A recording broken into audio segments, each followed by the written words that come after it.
जिस तरह से भय का बनाया जा रहा नाम, इससे तो राम जी का कद छोटा हो रहा है। तो राम जी के प्रति सच्ची श्रद्धा रखने वाले लोग आगे आकर ऐसे लोगों से खुद लड़ेंगे। इंतजार कीजिए, घबराने की कोई जरूरत नहीं है। देखिए एक बात का, ये मोदी जी हैं ईमानदार। देखिए बात समझिएगा, अब लोग इसको गलत मत पेश कीजिएगा। आपके सामने अगर कोई राम का नाम लेता है तो दिल बड़ा होना चाहिए, खुश होना चाहिए कि कोई राम भक्त आया है। लेकिन आज जैसे नारा मेरे कान में आ जाए जय श्री राम, भागदड़ मच जाता साहब, आ गया कोई लगता है मामला। ये सोच बदलिए देश में।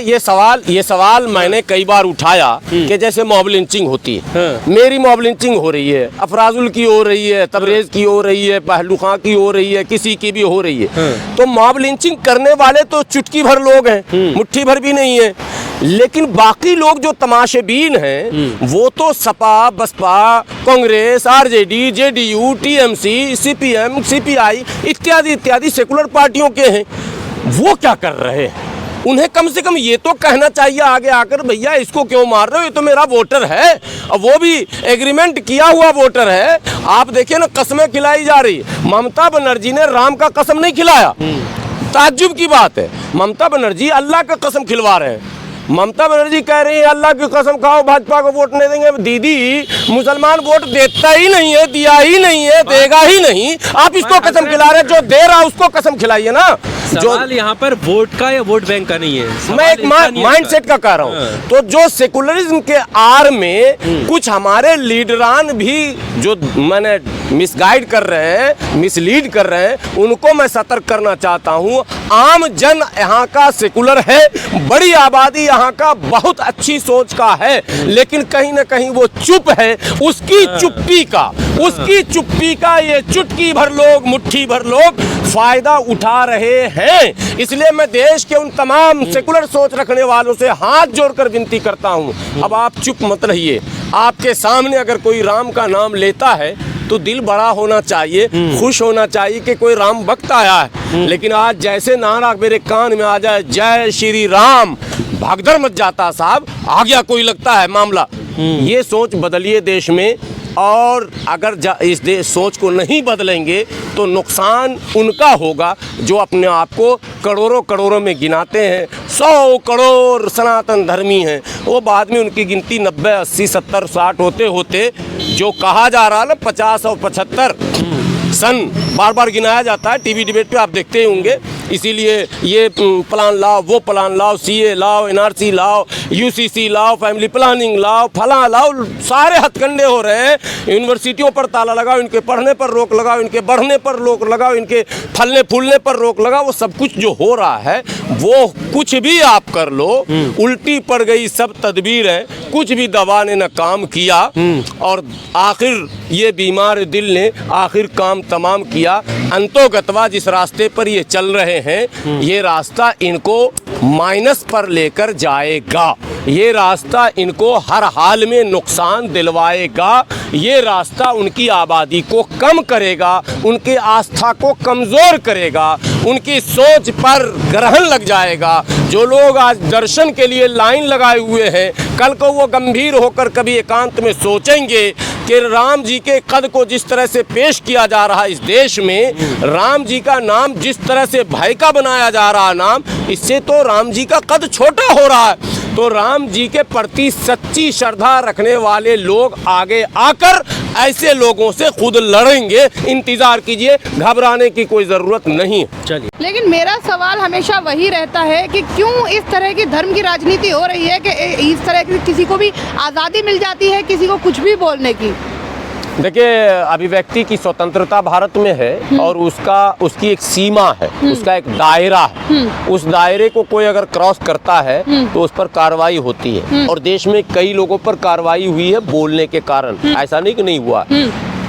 अनाप शनाप कुछ भी बोल देना, किसी की भावनाओं को आहत कर देना, ये भी एक क्राइम है, ये भी संविधान की नज़र में एक जुर्म है। मैं समझता हूँ कि देश के बड़े वकीलों को कोर्ट जो है मूव करना चाहिए था और इस बयान को कोर्ट के समक्ष रखना चाहिए था और रखकर कोर्ट से अपील करनी चाहिए थी कि इन पर भी कार्रवाई की जाए। लेकिन ये भी दुर्भाग्य है कि कुछ लोग स्वतंत्र हैं, कुछ भी बोल के निकल जाते हैं, और कुछ लोग बेचारे हैं, वो कुछ कम भी अगर स्टैंडर्ड का बोलते हैं तो भी फंस जाते हैं। वैसे ही जैसे आज के दौर में अगर कोई आपको गाली बक रहा जुलूस निकाल कर, तो आप उसको अगर कुछ करते हैं तो आपके यहाँ बुलडोजर चल जाएगा। सेम वही मैटर है। तो अब है दुर्भाग्यपूर्ण वातावरण है इस समय, लेकिन उभरेंगे इससे। हम लोग लगे हुए हैं, सारे लोग लगे हुए हैं कि इससे बेहतर माहौल कैसे बने और संवैधानिक व्यवस्था कैसे देश में कायम किया जाए। इसकी कोशिश चल रही है निरंतर, लगातार। उसकी एक कड़ी आप देख रहे हैं, ईवीएम वाली भी कड़ी, वो भी एडिशनल कड़ी ही है, वो उसी की, ठीक है। क्योंकि लोगों को ये शंका है कि ये सरकार हम हटाना भी चाहते हैं तो नहीं हट पाती है, कारण ईवीएम है। तो लोग ईवीएम के भी खिलाफ लड़ रहे हैं, तो अलग अलग मोर्चों पर लोग लड़ रहे हैं, अपनी बात उठा रहे हैं। तादाद कम है, ज़्यादा है, शक्ति कम है, ज़्यादा है, धन कम है, ज़्यादा है, आबादी कम है, ये एक अलग विषय है। लेकिन चुप्पी नहीं है देश में।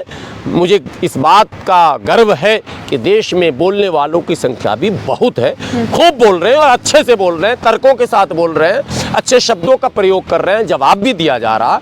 आगे इनकी तादाद और बढ़ेगी। एक सवाल और है मेरा आपसे। अभी आपने 22 जनवरी को देखा होगा कि अयोध्या में राम मंदिर का उद्घाटन हुआ। वहाँ पे मंच पे मोदी जी थे, जो कि देश के प्रधानमंत्री हैं। उनका वो संवैधानिक तरीके से वहाँ थे, ठीक है, लेकिन जो वहाँ आरएसएस प्रमुख मोहन भागवत मंच पे थे और मंच से बोले हैं, उनको किस नाते उस मंच पे बुलाया गया? नहीं, वो तो देश के कई लोगों को बुलाया गया, सैकड़ों लोगों को आमंत्रित किया गया था। सबको नहीं बुलाया गया था। मंच पे वो देखिए, ये ट्रस्ट का मैटर था। मोहन भागवत जी न जाते तो फिर जाता कौन? सारी मेहनत 100 साल से तो आरएसएस ही कर रही थी।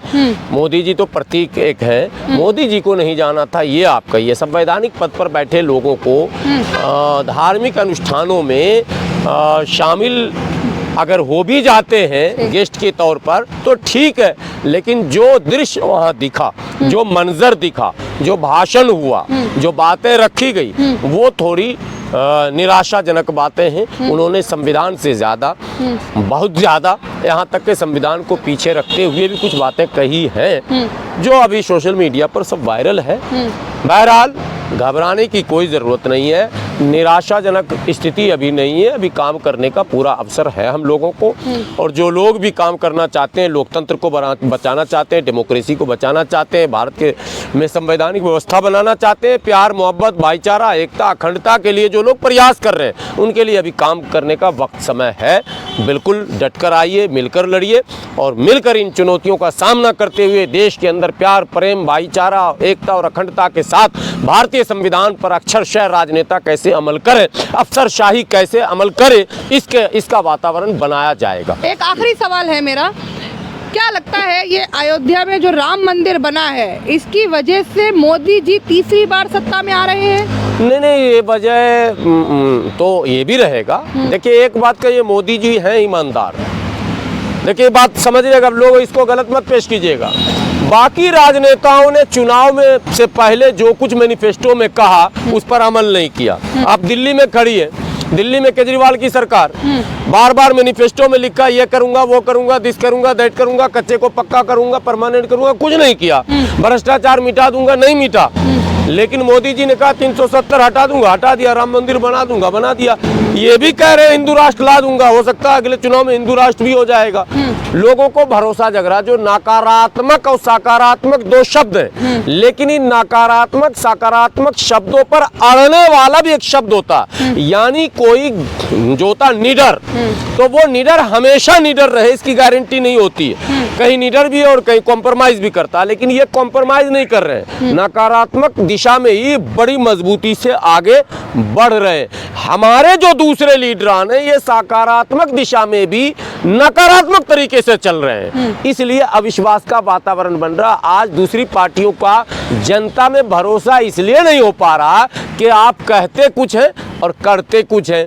तो भैया उसका खमियाजा 24 में भी भुगत सकते हैं और मोदी जी तीसरी बार आ भी सकते हैं। मैं कोई भविष्यवाणी अभी नहीं कर रहा हूँ, लेकिन ऐसी कल्पना की जा रही है, तसव्वुर ऐसा किया जा रहा कि ये भी हो सकता है। जी, धन्यवाद।